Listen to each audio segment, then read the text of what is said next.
dneska máme. Jsou to dva opravdu velmi významní hosté. Paní Blanka Adensomová, kterou mám tady po své pravici.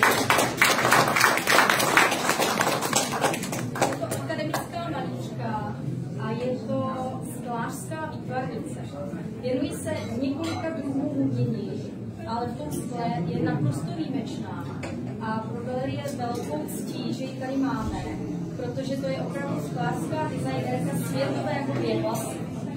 Já o tom budu mluvit malinko později, protože pro celé výstavy tady nese vlastně pan Tomáš Přivnáč. Také bych ráda, abyste ho přivítali do krásky.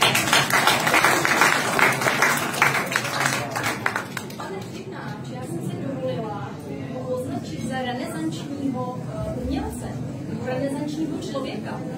On je nejenom skvělý grafik, jeho grafické dílo, které tady dneska můžete obdivovat, ale zároveň je také malíř, zároveň je také lukostřelec a zároveň je to také hudebník, takže to je muž mnoha profesí. A skutečně ve všech těch profesích vykazuje pozoruhodné výsledky.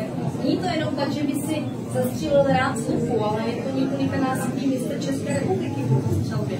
Takže všichni to máte.